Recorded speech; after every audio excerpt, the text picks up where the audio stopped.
as the crow flies on the Vance Crow podcast. Ahron Oddman, welcome to the podcast. Thanks, Vance. Thanks for having me. So you're in North Carolina, and you have a rather odd job right now, considering what's going on with coronavirus. You are a part of an education startup that prints posters that allows teachers to be able to get kids all kinds of ideas. Only teachers and students are not in the classroom right now. So what is going on in your world right now, Ahron? Yeah, that's a very good setup. So right now I lead a company called PSS, and like you said, we make tools for students and teachers. You know, our purpose is to create meaningful and effective learning experiences for students and teachers, and so all of our products do that. Our main one, which you mentioned, is a poster printing system, and teachers do rely heavily on posters to set their classroom environment. Right. And you kind of alluded to the classroom is located in a building with four walls, and they've got tools. They've got the walls that they use to help teach lessons and other tools in that classroom. And yeah, they currently aren't in the classrooms. They're on Zoom. They're doing, they're basically doing what we're doing right now, using technology to communicate. So, we are really close with our schools and our teachers. We're in over 2,000 schools in the U.S. And, this is a very challenging time for teachers, right? Our mission is to partner with them in their hard journey. So we're pivoting like a lot of companies are doing to serve their customers right where they are. You know, our stance isn't, well, we can only serve you in this one circumstance if you behave exactly like we all behaved, prior to March 1st. So some of the things we're doing, our posters, which have educational content on them, we can digitize those. So we're doing that so that teachers can still use that same content, but now they could use it on Zoom. And, quite honestly, I've heard a lot of people say, coronavirus and COVID-19 isn't changing business. It's an accelerant. It's accelerating things that would have happened anyway. So in a lot of ways for our company, while we obviously are all very cautious in watching where the virus goes, we're taking that cue from our customers and fast forwarding and pulling technology in to help them. So you have an interesting view on education right now because you're providing a business service for them. And I think right now people are thinking about education in ways they had never thought about it before. So you have the parents that are sitting there pulling their hair out because they're trying to get work done and they also have to educate their kids. And then you also have some parents that are like, hey, my kid was always getting in trouble in school, but now that I can do more hands-on learning, that I can pay attention to what their needs are, like they're doing really, really well. Maybe my teacher was just a crappy teacher, or maybe that situation wasn't right. So you must be hearing this from all angles, but talking to a lot of teachers. What's your take on what's going on in the land of teaching now that coronavirus is going on? Yeah, we're hearing a lot of that feedback, among other feedback as well. So I think we've got to explore the fact that the classroom environment is a powerful one, and it's one that has a place in society, right? I don't think most of us, either in education or serving education, would co-sign to the fact that every student should now just stay home and learn via Zoom and the internet. At the same time, we've got to be honest enough and courageous enough to recognize that that environment, which is really great for some students, has limitations. And so you're right, there are some students that have come alive. I've heard stories of students who didn't get great grades, they weren't really engaged in the classroom, and they're now top performers because they're learning from home, they're kind of learning at their own pace. And so it's forcing educators to do what they were doing anyway and always have wanted to do, which is to individualize education. That's the big theme, and it's been the big theme in education for the last few years. But again, being an accelerant, now we really get to dig into individualization and say, look, some students probably shouldn't be sent back to the classroom environment, at least not on a full-time basis, because there are things about that environment that just constrain their natural potential. And then there are some students who were really great in the classroom environment, but are struggling now, because they have to be a bit more self-directed, and they're leaning a bit more on the resources at home. So I think hopefully we'll be courageous enough to see a good mix as we return back to school. So you're a guy that has a degree from Harvard, right? So you had to have known how to navigate the game better than almost everyone else in the world. Did you do well in the classroom setting? I did. Yeah, I did well in the classroom setting. I took to it. I probably fall in that bucket of students that needed that environment, or where it just kind of fit my learning modality, which I think we're all programmed to learn in different ways, in different modes. So the classroom environment always did suit me pretty well.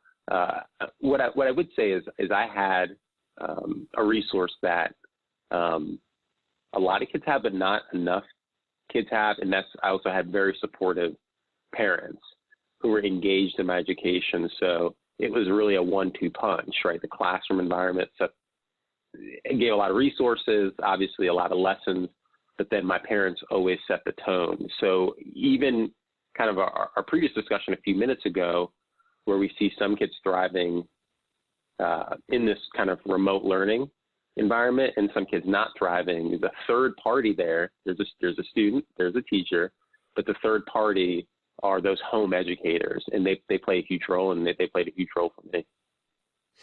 So you were at one point in banking before you got into education. So it seems like, a winding path that you would be running, an education program, whereas before you were at a startup for banks trying to get them more online. How in the world did this transition happen?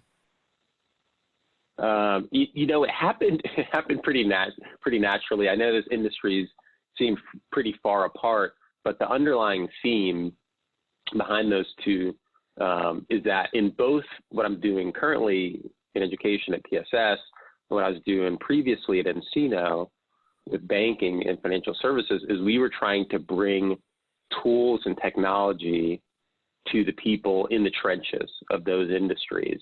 So no one would look at me and say, well, you were a financial services wizard. You understood, lending and credit and financial needs. And at the same time, no one would say you're an educational genius. You understand, the tough elements of how to educate a society. I don't claim to be a domain expert in any of those. My domain is technology and change management, which those things, those two things are kind of ubiquitous and really industry agnostic. Although I deeply care about both of those industries. This has got to be your Christmas then, man, because there is no time when people have been like, we're going digital, and all the people that were lagging behind. So in the ag world, which I spend a lot of time in agriculture, one of the big things that you heard all the time was, hey, I would let you guys move this system to being online where Farmer Joe could just buy online, but he really needs somebody there, and you got to be there and, import the data. He's never going to want to do that. Well, when coronavirus hit and all of a sudden those salespeople couldn't go out, turns out Farmer John did know how to use the internet. He did know how to order things online, and he didn't need that salesman. Yep. That's when, that line that you said, Farmer John doesn't want to do it. That line has so many cousins, and, the parents of that thinking are really, it's always been done this way. Right. And that's said in every industry. It was said to me a lot in the military. It was said to me a ton in banking, when we were taking banks, community banks, regional banks, and really the largest banks in the U.S., we were taking them online. We were taking customer data into the cloud and encouraging our lenders to put online applications, put mobile loan applications out there. And they said, well, a lot of my population, or we worked with ag lenders. They're actually some of my favorites. But, our lenders just don't want to do it. They're not tech savvy, which, in the ag space, that's got to be one of the most tech savvy industries with what they're doing with harvesting and yields and those sorts of things. So we always just leaned in and said, well, that may be true. You know your customer well. I'm not gonna pretend you don't. But I've got a feeling your customer orders things on Amazon, right? The numbers just kind of bear that out. I've got a feeling that your customer keeps in touch with their family, via FaceTime or Zoom or what have you. And we just leaned into it. It's always a slow slog until it's not, right? I'm this big proponent of the power rule versus kind of the bell curve, where things happen really predictably and you can model them out and they're linear. And actually that doesn't really represent real life. Real life is more dominated by the 80-20 rule, right? The power curve, which is things happen really slowly at first, and then they unfold much faster than you ever thought they could. Yeah, I'm totally swept up by the idea of a Pareto distribution, that in any given group of people, 20% of the people are doing 80% of the work, or whatever your you're getting 80% of your business through 20% of your clients. It's one of those things that once you see that out in the world, you can't help but see Pareto distributions everywhere. And bell curves, you see those, but only when we're saying, all right, let's pick a median and then make sure that everybody fits on both sides of that curve. Whereas a Pareto distribution, it doesn't matter whether you're playing hockey or you're selling stocks or whatever. There's always going to be a few people that get shots on goal way more than everybody else. And then technology only amplifies that enormously. That's right. Yeah, that's exactly right. I think about this principle a lot because when it kind of hit me in the head, you see it everywhere, right? That bell curve, that distribution is really forced. It's rather artificial. It describes very few naturally occurring phenomena. And I think about it a lot too, especially someone with young kids, because I think about the ideas that we hold or the ideas that we miss.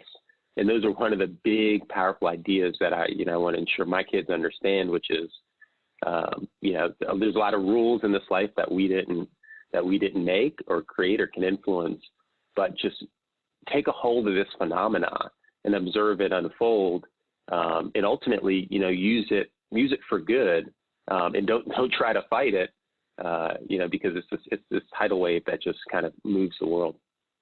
There was something going on when I was coming up through school where there was a real push away from things like understanding statistics. And so I don't know where you come off on this, but as I've looked into things like IQ, they do actually fall into a Bell distribution, right? You could argue about how valid is the IQ test or what does it actually measure. But if you go give that test over time, you will see half of the people fall below whatever 100 IQ and half of the people go above, and it kind of goes out in a distribution. I had been convinced that was actually not real. And it wasn't until I was in my 30s when people started explaining to me Pareto distributions, normal distributions, that you start being like, wait a second, there are things out there that we can detect and they happen over and over and over and over again. Once somebody's shown you the math, it's plain as day. Why do you think people weren't teaching this for a while? I think because it's not so it is naturally occurring. There's some evidence that points to the fact that, just our brains from an evolution standpoint can't comprehend, it's hard for us to comprehend infinity, right? So it's very hard to comprehend a phenomena is really as violent or seemingly unfair as Pareto's principle. And in some ways, you could argue, man, that's unfair. That's unfair to think that, 20% of the population holds 80% of the wealth. And we can have those debates, and we should, right? But unfairness doesn't equate to it being untrue. And so you're right. The bell curve is useful in things like IQ. It's also useful in things like height and weight. There aren't people that are 20 feet tall, right? There's an average height for a male and there's an average height for a female, and everyone falls within, 1 or 2 standard deviations for those things. But what we can't do is then take that observation and that framework and apply it to the rest of real life what it'll cause, it'll change your behavior and your outlook, and really cause, I think, a lot of pain and anxiety when you observe a world that, oh man, that just doesn't, I understand the bell curve, but this phenomena doesn't fit into it. Why is this happening? I think that's kind of part of the reason, why it isn't taught and really hammered home, because in some ways Pareto's principle is violent. It is unfair. It doesn't feel right or natural, but I think it is. Yeah, as you're describing this, I'm actually feeling a sense of relief from a form of resentment that I've had for a long time, because once I started to realize, like, wait a second, there are some natural laws, it did cause me to look at the world differently. And before I was in my 30s, it was probably good for me not to be evaluating, are you above the median IQ? Like, are you below it? Like, it's better for me. I can see why when you start internalizing too much of those power laws, that you start saying, well, the world has to be this way, and you stop looking for the nuance. That's insightful.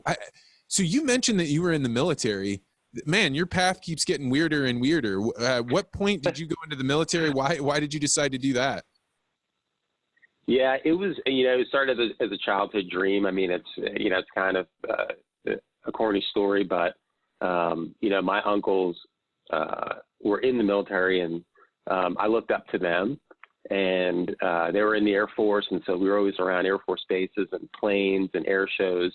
And I said, I want to fly for the military. So it was really like an early sense of adventure for me. And so after high school, I applied to the branches of the military that had airplanes, had a lot of them, like the Air Force and actually the Navy and Marine Corps. Which is kind of counterintuitive, but they have as many planes as the Air Force does, and ended up going to the Naval Academy, which was a blessing, and was a Marine Corps pilot after that. I was lucky enough to be selected to do that, and really just had 9 years of adventure. I didn't think about bell curves or power laws. To your point, like kind of you reflect on your 20s. And, just had a sense of adventure, had a sense of camaraderie, got to see a lot of the world's deserts, which you wouldn't naturally go to, which is good. I mean, got out of my system in my 20s, and I could go see cooler places, as I age in life. So, I think from an industry standpoint, like, it doesn't seem to hang together.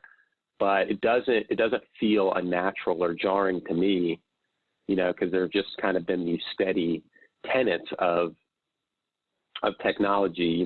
People say we're living in the fourth industrial revolution, right, where the digital age is going to change everything. And we saw that in the military. I got to fly a plane, that was basically a transformer. It's a V-22 Osprey, which is half helicopter, half twin aircraft. And I heard the same thing, and being 23, I'm like, yeah, I want to do that. I want to do that thing, right? But the same thing you talked about in your world in ag lending, and I saw in banking, where we always did it this way. I mean, that aircraft was actually a pariah. It was rejected by the legacy warfighters in all branches of the military. This thing will never work. We don't really need it. We've got all these other tools and aircraft we've been using, not looking, ahead into the future and embracing that. So that was actually my first encounter with, okay, the inertia of status quo. Here's a transformational technology. And that was the first time I saw everyone that was a naysayer flip in a year or two as we took that aircraft into the battle space. And we really shrunk the battle space, because you could land as a helicopter, is very versatile, but then you're flying 3 times as fast as a helicopter. So there were generals who are on record and published saying, this thing will never work. We don't need it. It's too difficult. 2 or 3 years later saying, my success was due to having this aircraft in the battle space. What is that like to be flying? I mean, like in the military, you think, hey, everybody gets along, everybody likes those planes, and those planes just go shoot somebody else. But to think about like the plane, the actual equipment being rejected, having that at somebody's fingertips, and they say, nah, I don't want to use that. Is that what was going on when you first started? Yeah, that's exactly what was going on. I mean, that aircraft is transformational, and it had a long run up. It had a long research and development history, and some of it, is tragic and difficult. When you're trying to do transformational things, that tends to happen. And so, we had some tragic accidents as we spent 10 years developing this aircraft, while the rest of the military was being prepared for whatever came our nation's way. So they're kind of looking back like, what are these guys doing? They're not up here in the front lines helping us. They're back there playing with this toy. But, just like every industry, like there'll be these innovators that just kind of get this conviction and say, no, remember, our goals are all aligned. I care about the same things you do, protecting this country.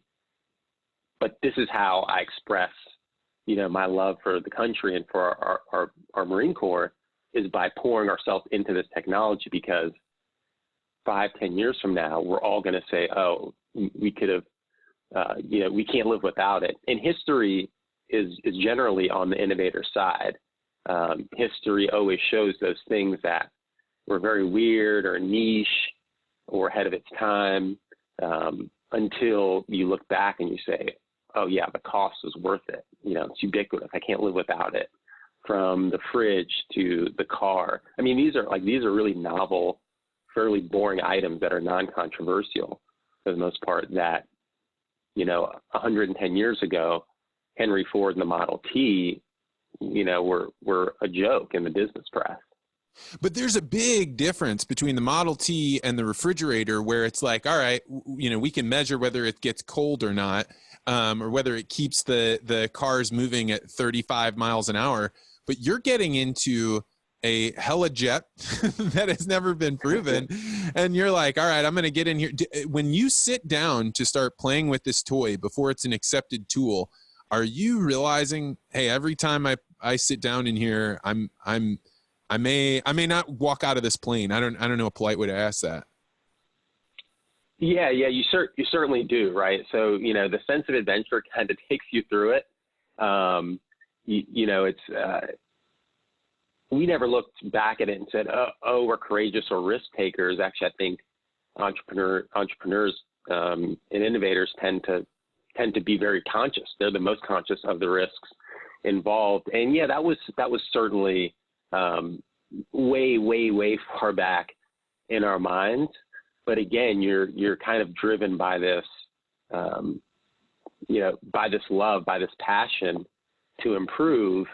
And, we all know the value and the importance of a higher cause. And so, that sits in front of any kind of calculus of, a personal harm or personal loss.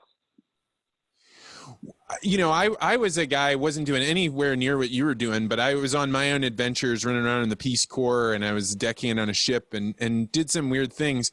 And to me, getting older has made it so I'm perfectly comfortable during coronavirus. It's been nice to be at home for 2 months and to spend a bunch of time with my pregnant wife. And I mean, there's downsides to it, but really some big upsides. But I think about the life of a pilot, right? Like a military going into combat, flying your hella jet. Like, this seems like a really hard ride to get off of. Why did you ever get off that ride? Yeah. Well, first of all, congratulations to you and your family. Yes. That's going to be awesome. All parents welcome more parents. I've noticed that every time I tell somebody, they get a big smile on their face and they're like, you don't know what you're in for, but you're in for a ride. Yeah. Part of the smile is a bit villainous, like just wait. But babies are awesome. Babies are undefeated. Everyone loves babies. In terms of getting off that wild ride, it actually does. It a lot has to do with family. And I kind of just felt a natural chapter, come to an end where, I first fell in love with aviation when I was 9. I got out of the military, at 29.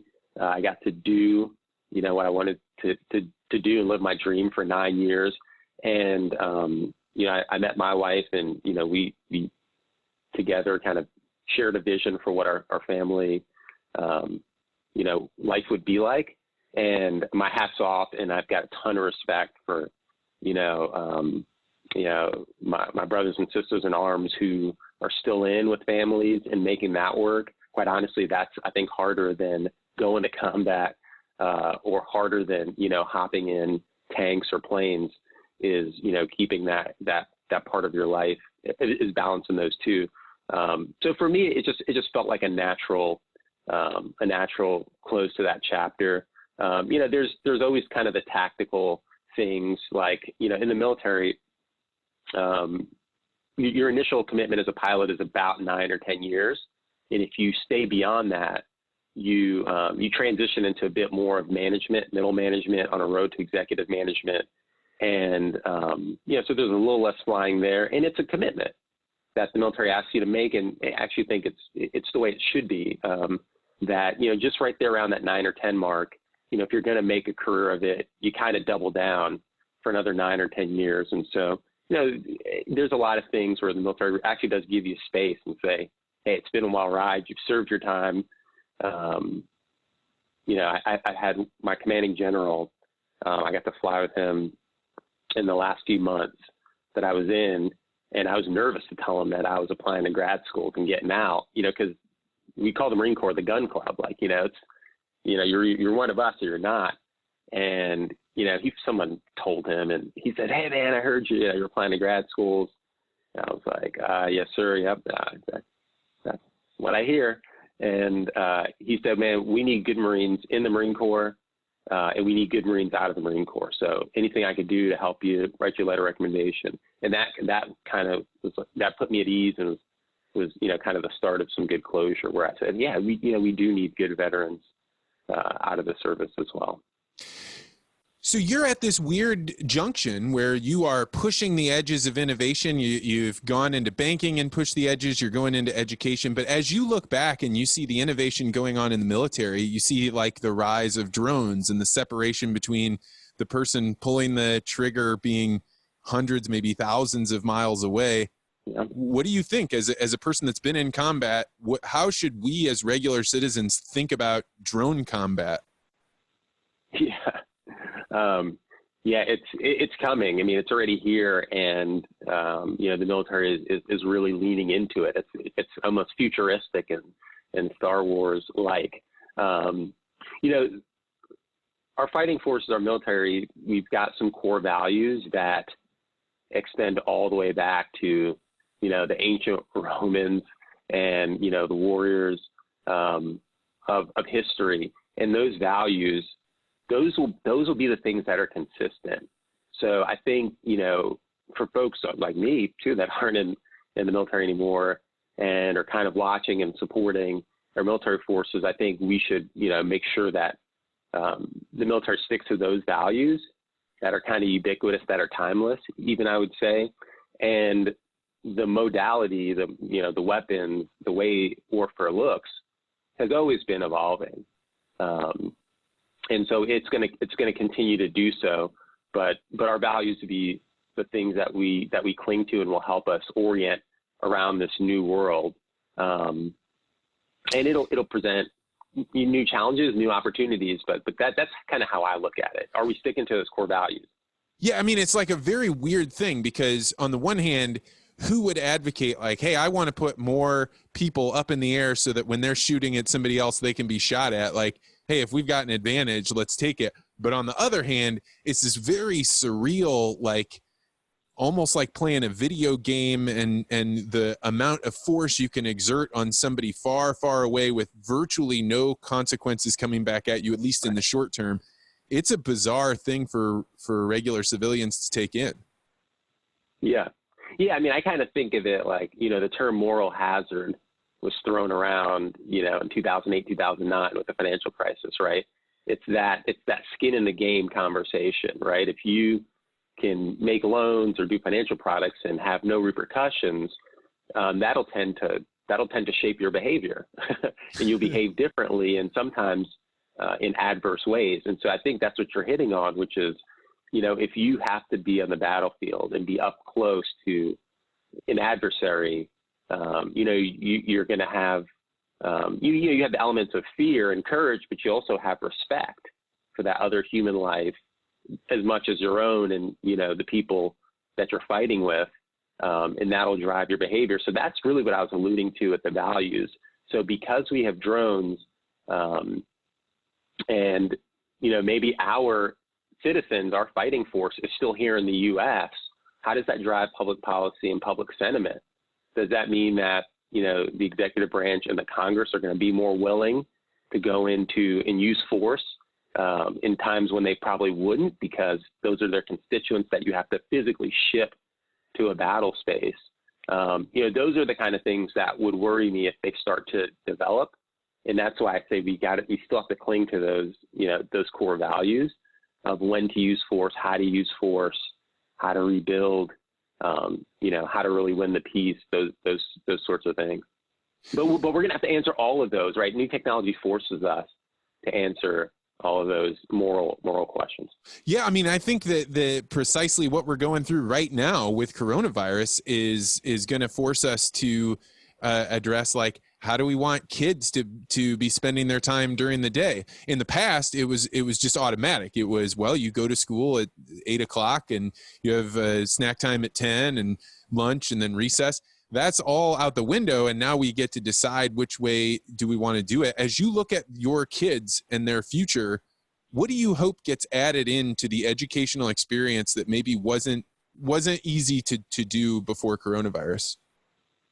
Yeah, there's a lot there I think about. My wife and I we homeschool, so we think deeply about, like, the learning environment. Oh, you homeschooled before this all began? I did.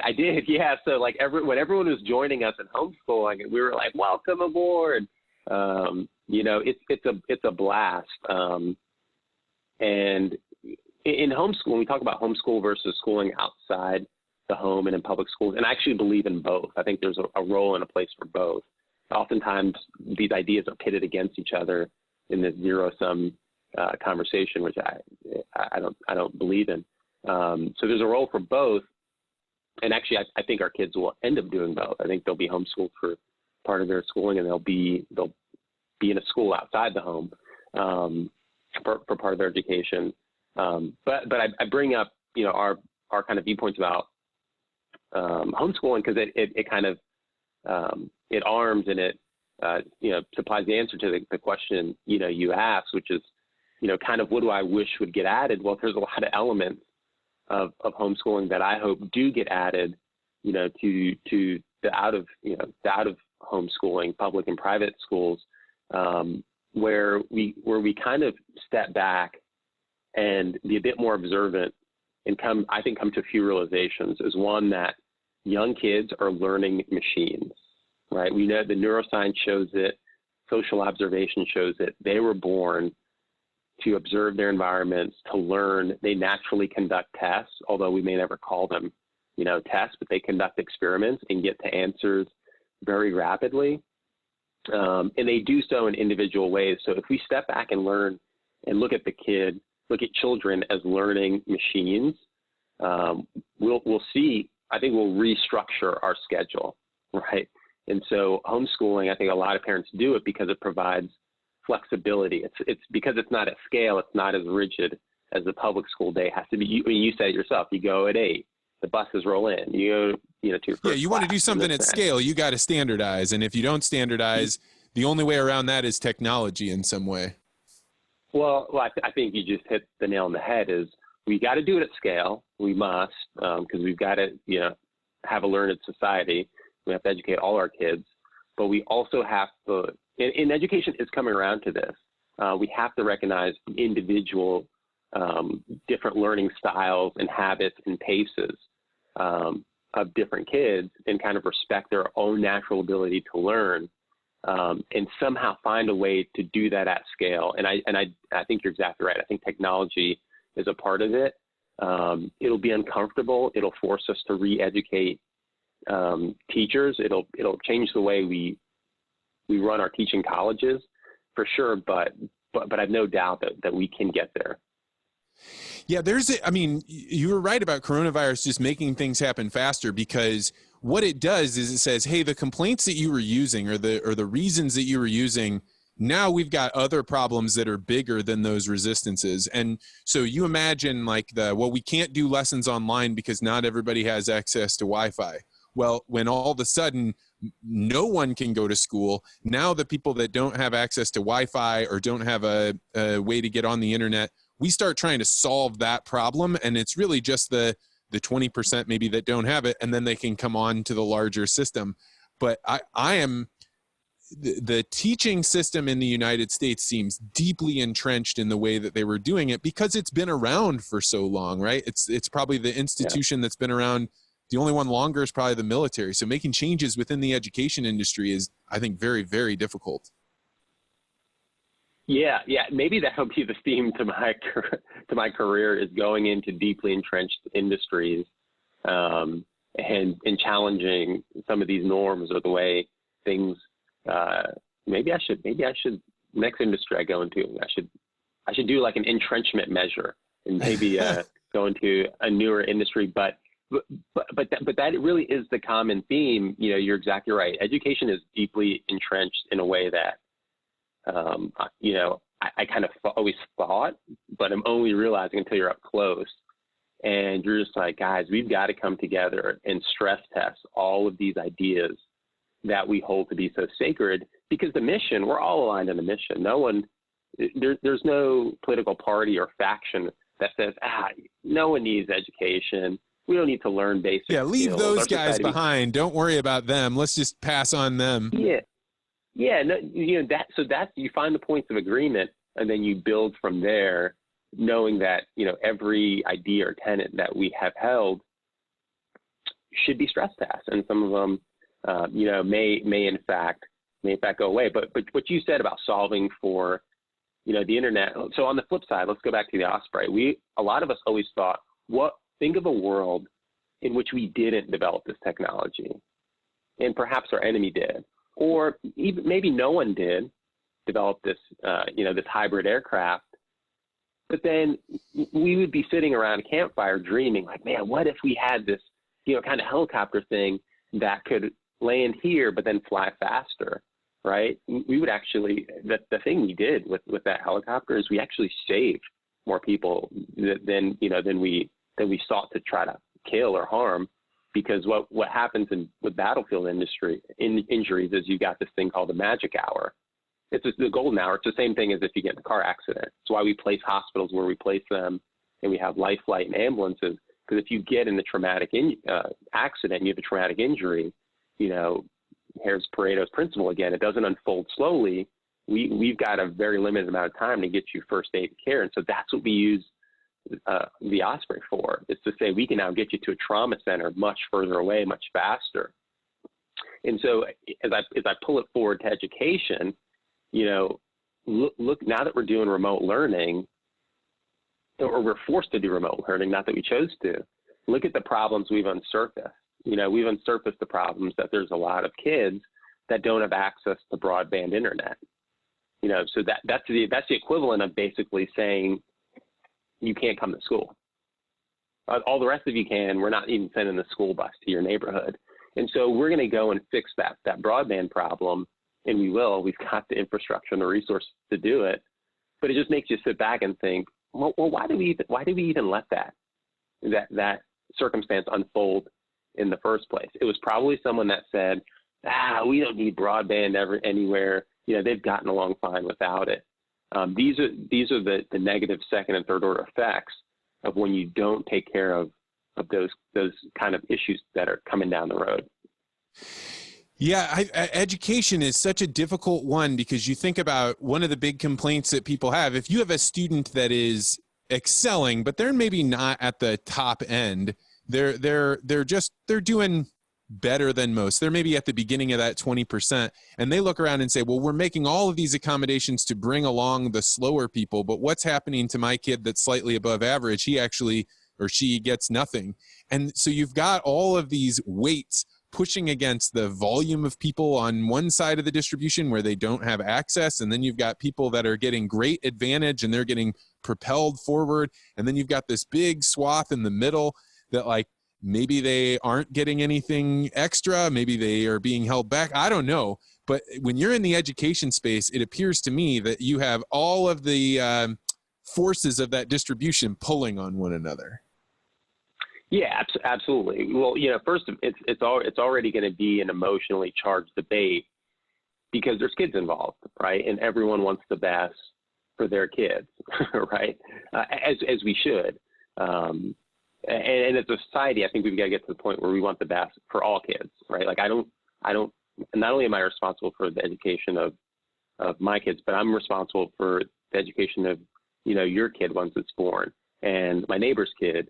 And that sounds kind of heavy and weighty, but it actually just makes economic and societal sense to have that belief system. But you're right, there's all these forces pulling, and for a lot of time, because education had to be done at scale, you kind of had to pick some place on that kind of curve to focus on.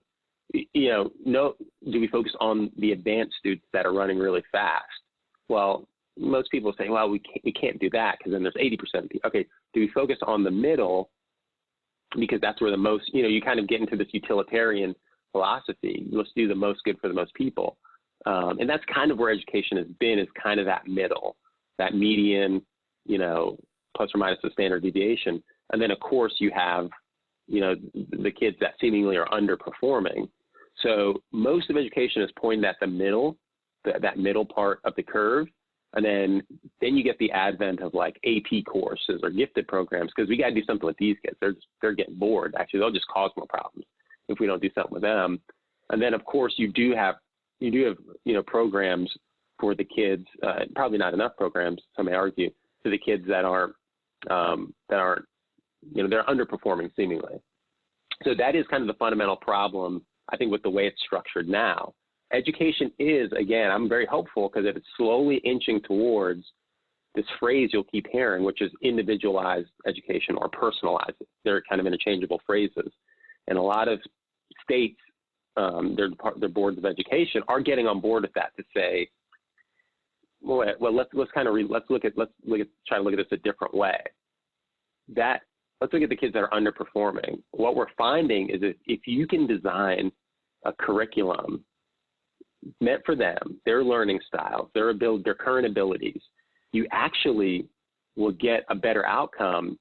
And 5-10 years down the road, their performance will actually look very similar to the high achievers.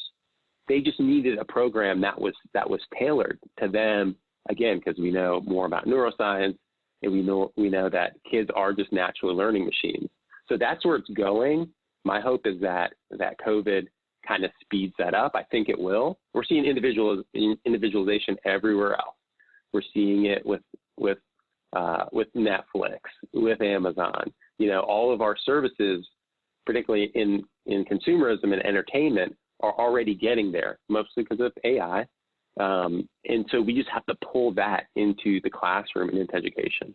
Yeah, and you juxtapose that against something like a term that I hear all the time, evidence-based medicine. And somebody pointed out to me that evidence-based medicine means that you're using statistics to decide what this one individual should have, instead of moving towards the personalized medicine, which is not using statistics. It's trying to use some combination of knowledge that we have and how other people respond, but what is going on specifically with you. And to think about this in terms of education, where, with medicine, you can just wait till the people get sick. But with education, it is, this person is young, we got to do it now. We can't wait to make a decision. So we don't have that much time, but I am totally sold on whatever it is that you're working on. So tell us about your business. What is going on with your education program? Who is it right for? Who should learn more about it? Yeah, I appreciate that opportunity. So, currently today, we've kind of met teachers and students and schools where they are, right? Which is a classroom-focused environment. We have these four walls, and we're always thinking about creating the right learning environment and learning experiences. And so we focus on the visual media and visual media content in the form of posters. And that's extremely powerful, right? Because we're processing images, things get ingrained, and repetitive, seeing these concepts over and over again really do help our students in their educational outcomes.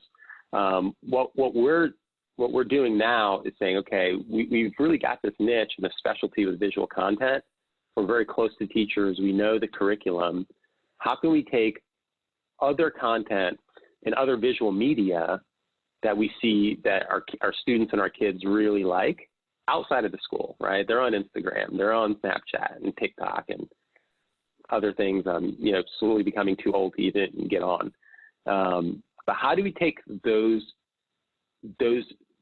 media, those natural things that they're drawn to, and really invigorate them and inspire them, and how do we then bring that in to the classroom? So we're now looking at digital, kind of this mix of the analog and digital. It's also a space that I'm really intrigued by, because when I sit with my technology friends, they're digital only.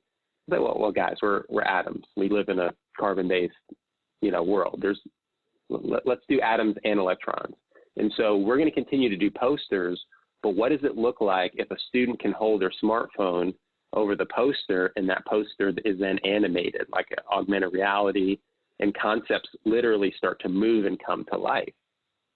Well, A, that just sounds cool as I sit with my technology friends, but B, we know that, a picture's worth 1,000 words, a video's worth 1,000 pictures. And so we believe we can give more powerful concepts and learning experiences with technology like that. I mean, and the list goes on and on. And so these are the things that we're developing. And quite honestly, because of the current COVID situation, our schools are much more receptive to it. So there's 100,000 public schools, K through 12 in the U.S. There's another 30,000 private schools. They're all in our market. And, we're just working our hardest to develop good products and then get the word out to them. Well, my good buddy Travis Liebig from St. Louis Bank wrote me a couple days ago, and he was like, you have to interview Ahron Oddman. Like, you will love it. And I was like, I don't know, education, what are you talking about? This has been a wild ride. And if I didn't have to go right now, I would stay on with you for a long time. So I hope you'll come back. I'd love to keep talking about the military, about what it's like to be a fighter pilot. What is it? Education, how is coronavirus panning out? This was a wild conversation. I only wish I'd saved more time for it. If people wanted to get a hold of you, if they wanted to learn more about your company or find you on social media, how would they do it? Yeah, for sure. So I totally second that. This has been awesome. Travis kind of, certainly had high praise for you, and, I thought we'd have a spirited conversation, which I've enjoyed. I'd certainly come back. If you're trying to find me personally, I'm at Ahron Oddman on Twitter and on Medium, writing, trying to get these ideas out. Our company is called PSS.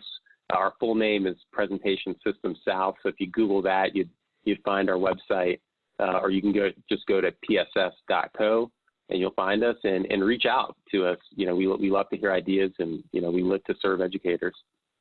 Well, man, this is a great conversation, and we'll have you back on probably in a couple of weeks. This was a lot of fun. Awesome. Yeah. I had a ton of fun. Yeah. Let's stay in touch, and I'll be back for sure.